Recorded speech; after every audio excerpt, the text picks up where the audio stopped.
इंदापूरकरांनी स्थानिक कॅन्डिडेट असून 5000 मतं ही पवार साहेबांना जास्ती दिली आहेत। हे मी उपकार म्हणणार नाही, ते प्रेम काँग्रेसनी केलं। तुमचा सोनाई कधी निघालं? तुम्ही वकील कधी झाला?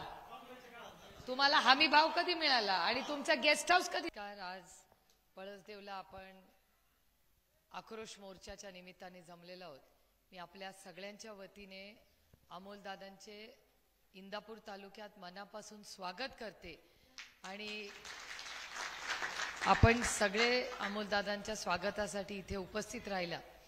हा मोर्चा काढण्यामागचं कारण काय? आता मगाशी पत्रकार अमोलदादांना मला विचारतो, आम्ही तुम्हाला निवडून दिलंय, मग तिकडे आक्रोश करा, रस्त्यावर का उतरायची वेळ आली आहे?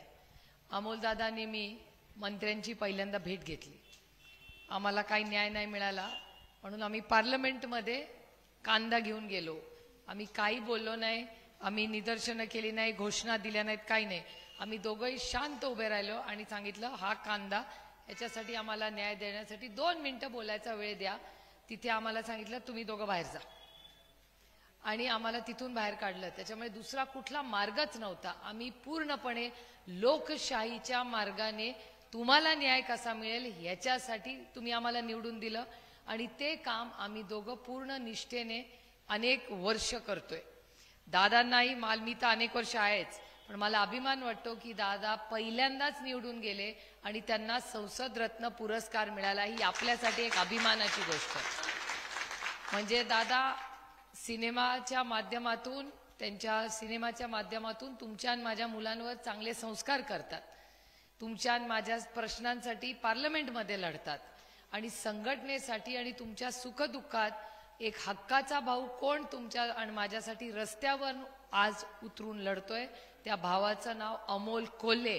ही आपल्या सगळ्यांसाठी एक अभिमानाची गोष्ट आहे आणि त्यांच्या मतदारसंघातून सुरुवात झाली आणि तिथे येऊन आता बारामती करून पुन्हा आम्ही उद्या आदरणीय पवार साहेबांच्या नेतृत्वाखाली माननीय संजय राऊत साहेब आणि थोरात साहेब या तिघांच्यामुळे त्या मार्गदर्शनाने उद्या 3:30 वाजता पुण्यामध्ये मोठी सभा आहे, त्यालाही आपण मोठ्या संख्येने उपस्थित राहिलं पाहिजे, कारण हा संघर्षाचा काळ आहे।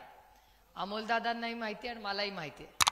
बऱ्याच अशा गोष्टी आहेत ज्या आम्ही दोघं काय माईक मिळाला म्हणून बोलत नाही, कारण का त्यांनाही गोष्ट माहिती आहे मला, पण आमच्या दोघांचंही पोट खूप मोठं आहे।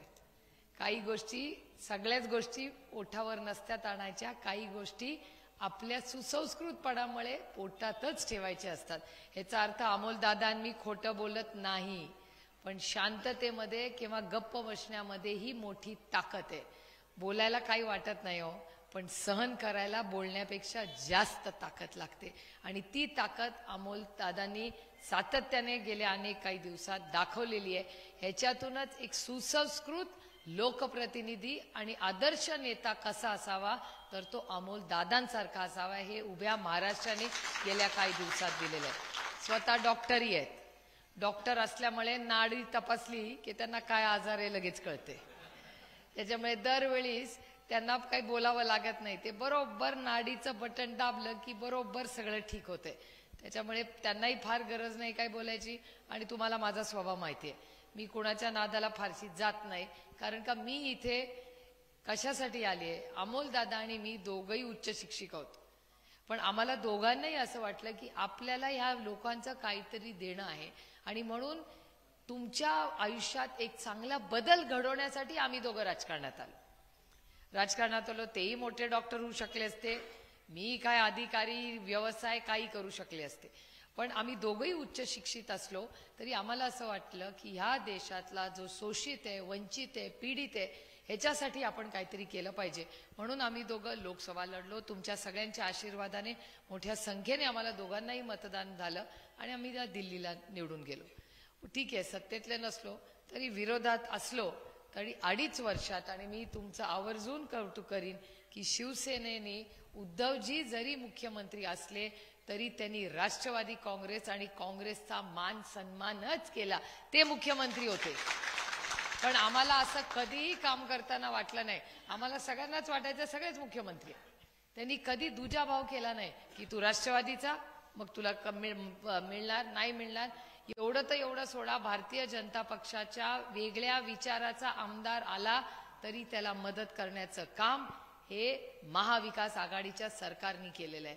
आणि सगळ्यात महत्वाचं काम, आपलं सरकार आज नसलं तरी एक गोष्ट मी सांगेन की अडचणीचा काळ जेव्हा होता, कोविडच्या काळात सगळ्यात चांगलं काम कुठल्या राज्याने केलं असेल तर मला अभिमान वाटतो तुम्हाला सांगताना की तुमच्या आणि माझ्या महाराष्ट्राने, उद्धवजींच्या सरकारने आणि राजेश टोपे हे देशातले सगळ्यात चांगले आरोग्यमंत्री हे मी म्हणत नाहीये, केंद्र सरकार म्हणतं.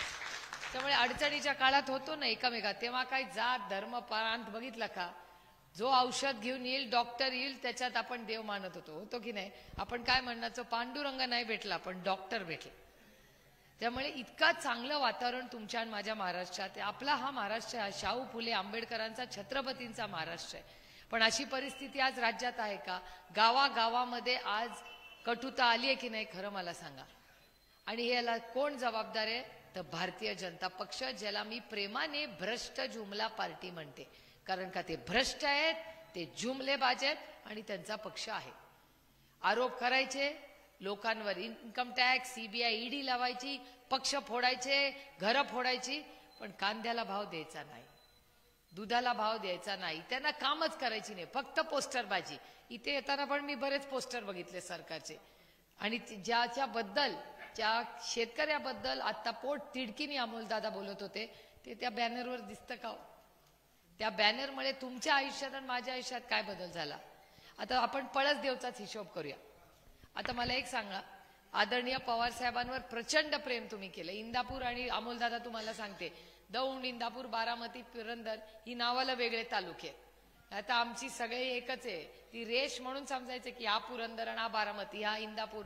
नाही तर आमचे व्यवहार, आमची नाती गोती सगळी आमचा गोतावळा म्हणला तरी चालेल.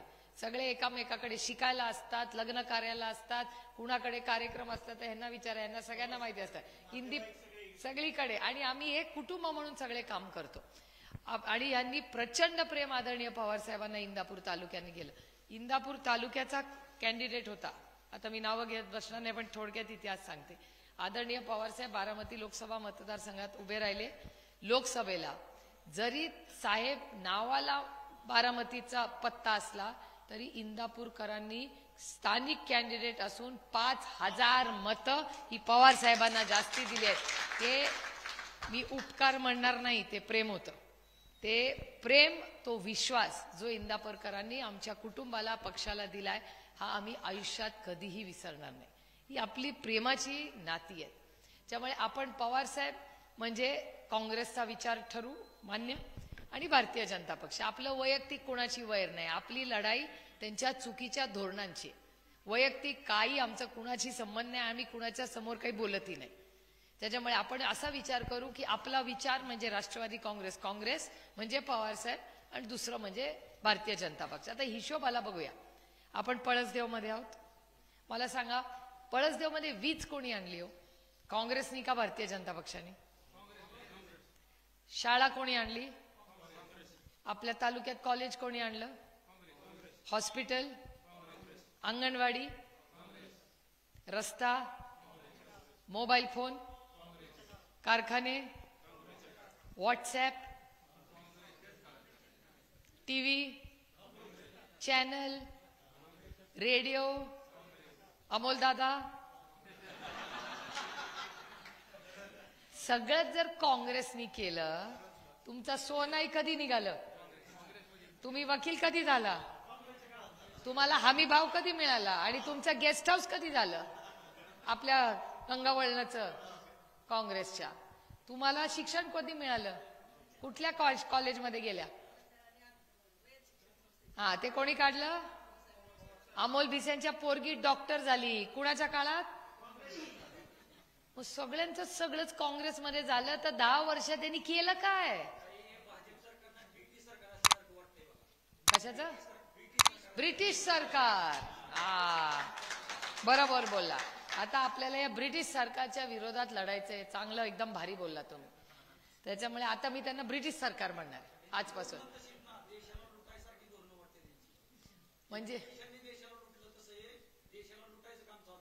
म्हणजे भ्रष्ट, ब्रिटिश, जुमला पार्टी. आता त्यांचं नामकरण आजपासून पळसदेव पासून सुरुवात करेल. आता तुम्ही बोलला ना, विलास लावंडे रोज बोलतात, 20-30 हजार लोक त्यांचे फॉलोअर आहे रोज. आता तुम्ही पण बोलायला शिका. ब्रिटिश भ्रष्ट जुमला पार्टी. आता भारतीय जनता पक्ष म्हणायचं नाही, ते होते सुसंस्कृत होते, चांगले लोक सगळ्या पक्षात असतात, तसे त्याही पक्षात होते. काळ बदललाय हो, आतले आणि बाहेरचे. आणि मला तर खरं भारतीय जनता पक्षाच्या जुन्या कार्यकर्त्यांचं पण वाईट वाटतं. ज्यांनी सतरंज्या उचलल्या, ज्यांनी संघर्ष केला, ज्यांनी लाठ्या काढल्या, ती कुठे गेली देवालाच ठाऊक. आयत्या बिळावर नागोपा जेवायच्या वेळ आली तेव्हा ताटावर दुसरीच बसली. झालंय की नाही तसं? त्याच्यामुळे ही परिस्थिती आहे.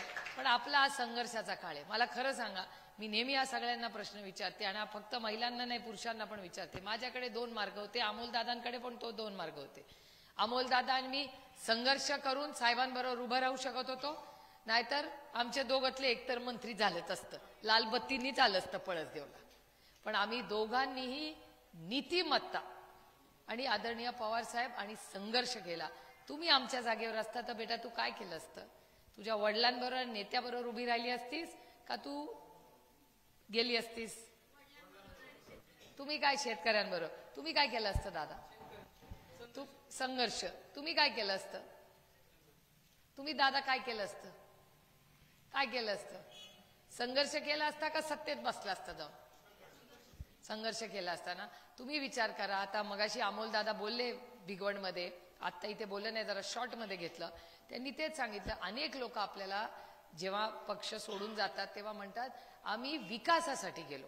मग विकासासाठी गेलो तर मग आम्हाला हमी भाव का मिळत नाही? विकास म्हणजे नुसता रस्ता नाही, रस्ता आधीच सुरू केला होता. रस्ता काय आत्ता नाही झालेला 1-1.5 वर्षात. रस्ता आधीच गडकरी साहेबांकडून आम्ही दोघांनी सगळे रस्ते करून घेतले. नवीन रस्ते झाले का कुठले? हे रस्ते सगळे उद्धवजींच्या सरकार आणि केंद्र सरकारमधून फॉलोअप केलाय. टाकी झाली का नाही जल जीवन मिशनची? कुणाचे पैसे? महाराष्ट्र सरकार आणि केंद्र सरकारचे पैसे. आणि एक सांगते, सगळे म्हणतात ना आम्ही पैसे आणले, कोणी खिशातून देतं का? आपण टॅक्स भरतो, त्याच्यातून पैसे येतात, त्याच्यातून विकास होतो. काय उपकार करत नाहीत आपल्यावर. त्याच्यामुळे जो येऊन सांगेल ना मी केलं, त्याला सांग पैसे कोणी दिले रे बाबा तुला करायला? त्याच्यामुळे कोणीही स्वतःच्या खिशातून देत नाही. तुम्ही संधी देता, त्याच्यातून आम्ही फॉलोअप करतो आणि त्याच्यातून निधी आमच्या गावात येतो. त्याच्यामुळे या गोष्टीची जाणीव ठेवा आणि माणुसकीच्या नात्याने काम करा. जर आमच्या सगळ्या शेतकऱ्यांच्या डोळ्यातले अश्रू नाही हो बघत. रोज टीव्ही लावा. आज सकाळची बातमी सांगते, एका चॅनलवर मी पाहिली, 1 रुपयाचा कांदा आहे, 1 रुपयाला. ढसा रडत होता तो शेतकरी. कसं त्यांनी शिकवायचं त्याच्या पोरीला आणि पोराला, कशी शेती करायची, काय अन्न कसं खाणार, ते आई वडिलांचं औषध कुठून विकत आणणार मला सांगा? हे सत्तेतले येणार आहे आणि मोठ्या रस्त्याने तुम्हाला भाव मिळणार आहे. त्यामुळे हे सगळी जी महाराष्ट्रात परिस्थिती आहे ही दडपशाहीची परिस्थिती आहे. आणि जसं तुम्ही म्हणला ब्रिटिश भ्रष्ट जुमला पार्टी, याचा जाहीर निषेध आम्ही करतो. आणि ही वैयक्तिक कुणावरच आमचं भांडण नाही. आमचं भांडण भ्रष्ट जुमला पार्टीच्या या चुकीच्या ब्रिटिश नीतीच्या विरोधात आहे. आणि मी तुम्हाला शब्द देते, 2024 मध्ये आम्ही दोघंही निवडून आलो, आपलं सरकार आलं की पहिली गोष्ट आपण करणार. मी फक्त त्यांच्यावर टीका करायला आले नाही. तुम्ही विचारलं पाहिजे, अमोल कोल्हे, सुप्रिया सुळे, तुम्ही काय करणार आमच्यासाठी? ठीक आहे, त्यांनी चुकीचं केलं. मी तुम्हाला शब्द देते, रेकॉर्ड करून ठेवा. 3-4 कॅमेरे सगळे रेकॉर्ड करा की आमचं सरकार आलं ते आमचं नसेल, आपलं असेल. सेवा, सन्मान आणि स्वाभिमान. सेवा मायबाप जनतेची, सन्मान महिलांचा, शेतकऱ्यांचा आणि ज्येष्ठ नागरिकांचा, आणि स्वाभिमान तुमच्या आणि माझ्या महाराष्ट्राचा. पहिला निर्णय असेल जसं मनमोहन सिंग साहेबांनी आणि आदरणीय पवार साहेबांनी या देशातली पहिली मोठी छत्रपतींनंतर सरसकट कर्ज माफी केली. आपलं सरकार आल्यावर पहिला निर्णय आणि पहिली सही प्रधानमंत्र्याची असेल ती सरसकट कर्ज माफीची असेल, हा शब्द मी तुम्हाला देतो. असे अनेक उपक्रम आपल्याला करायचे. मी परत येईन तेव्हा त्याच्यावर सविस्तर बोलीनच. पण कांदा हा जेव्हा याल ना, पुढच्या वेळी जेव्हा अमोलदादा आपले सत्तेतले म्हणून खासदार म्हणून येतील, तेव्हा तो आक्रोश मोर्चा नसेल, ती दिवाळी असेल. कारण का ते सुगीचे दिवस येतील, राम राज्य आणू हा शब्द मी तुम्हाला देते. आज आल्यानंतर अतिशय प्रेमाने आपण आमच्या सगळ्यांचं स्वागत केलं, याबद्दल आपले मनपूर्वक आभार मानून आपली रजा घेते. जय हिंद, जय महाराष्ट्र, जय आघाडी.